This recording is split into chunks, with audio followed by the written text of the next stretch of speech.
ভাই দোস্ত হুজুরকে যে কথা বলতেছিলাম, আল্লাহ রাব্বুল আলামিন বলেন, ইয়া আইয়ুহাল্লাযীনা আমানুত্তাকুল্লাহ,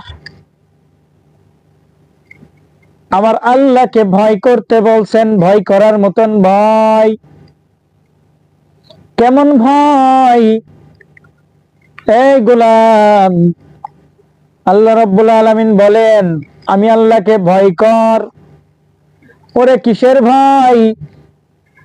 যে গুনায় লিপ্ত হবি রে গোলাম, দুনিয়ার কেউ দেখে নাই, সমস্যা নাই, কিন্তু একমাত্র আমার আল্লাহ আছে। আমার আল্লাহ রাব্বুল আলামিন দেখে। তোমার দুই কাঁধে দুইটা ফেরেশতা লাগাইয়া দিয়েছে। বাঁচার কোনো ক্ষমতা নাই, পালানোর কোনো ক্ষমতা নাই। প্রত্যেকটা ফেরেশতা নিযুক্ত আছে তোমার উপরে।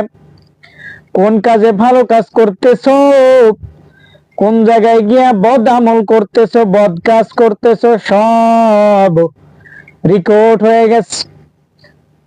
কাল কিয়ামতের ময়দানে গোলাম, তুমি যখন আল্লাহর সামনে হাজির হইবা, আল্লাহর সামনে যখন তুমি উপস্থিত হইবা রে গোলাম, প্রত্যেকটা অঙ্গ প্রত্যঙ্গ আল্লাহ পাকের কাছে সাক্ষী দিবে। এই আল্লাহ পাককে প্রত্যেকটা অঙ্গ প্রত্যঙ্গ ডাক দিয়ে বলবে, মালিক আমাকে বাজে ভাবে ব্যবহার করছে। প্রত্যেকটা অঙ্গ প্রত্যঙ্গকে আল্লাহ পাক রব্বুল আলামিন জবান দিয়ে দিবেন। প্রত্যেকটা কথা বলার পরেও স্বীকার কাটবে না, বলবে না না আমি করি নাই। ফুটেজ দেখানো হবে, দেখ কোন জায়গায় গিয়া কি করছো, এই কোন জায়গায় গিয়া কি করছো দেখ। আল্লাহ রাব্বুল আলামিন এমন একটা হুংকার দিবে, ওই হুংকারে পুরা কিয়ামতের ময়দানটা থরথর করে কাঁপা চালু হয়ে যাবে। প্রত্যেকটা মানুষ স্তব্ধ হয়ে যাবে, প্রত্যেকটা মানুষ ভয়ে শীতল হয়ে যাবে।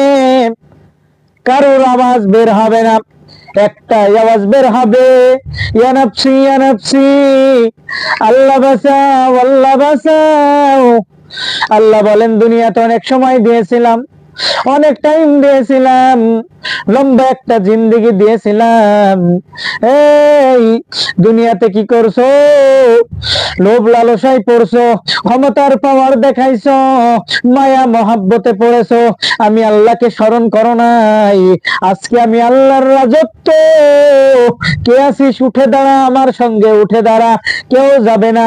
প্রত্যেকটা উম্মত গুলো আদম আলাইহিস সালামের কাছে দৌড়াইবে। আদম আলাইহিস সালামকে বলবে বাঁচাও। আদম আলাইহিস সালাম ইয়া নাফসি করবে, বলবে আমি তোমাদের বাঁচাইতে পারবো না, ইব্রাহিমের কাছে যাও। ইব্রাহিম আলাইহিস সালামের কাছে যাইয়া ইব্রাহিম আলাইহিস সালামকে বলবো বাঁচাও। ইব্রাহিম আলাইহিস সালাম বলবে পারবো না, ইয়া নাফসি করবে। ইব্রাহিম আলাইহিস সালাম বলবে মুসা নবীর কাছে যাও। প্রত্যেকটা মানুষগুলো যখন মুসা নবীর কাছে দৌড়াইয়া চলিয়ে যাবে, মুসা আলাইহিস সালাম ইয়া নাফসি করবে।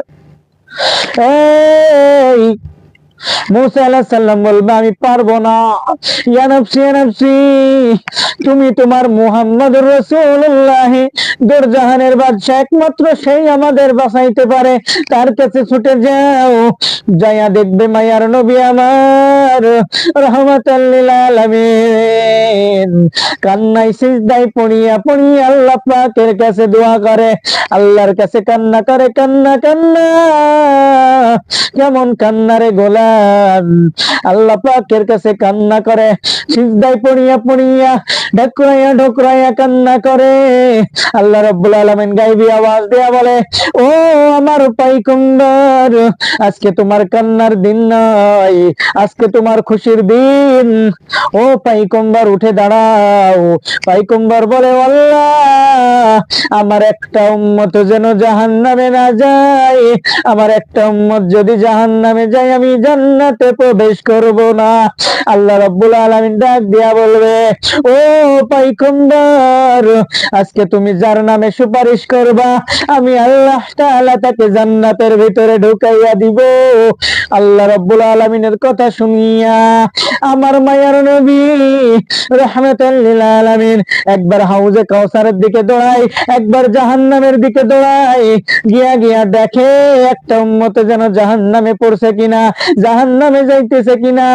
ও দুনিয়ার মুসলমান ইমানদার আল্লাহর গোলাম, সেই নবীকে আজকে চিনলা না রে বাবা, সেই নবীকে আজকে মহব্বত করলি না, সেই নবীকে আজকে ভালোবাসলি না।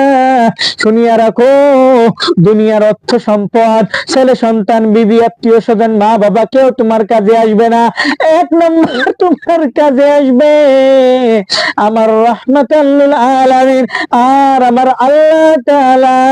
যদি আল্লাহ তাআলাকে বন্ধু বানাইয়া নিতে পারো, ওই কবরের ভিতরে তোমার জন্য জান্নাতের বাগান হয়ে যাবে।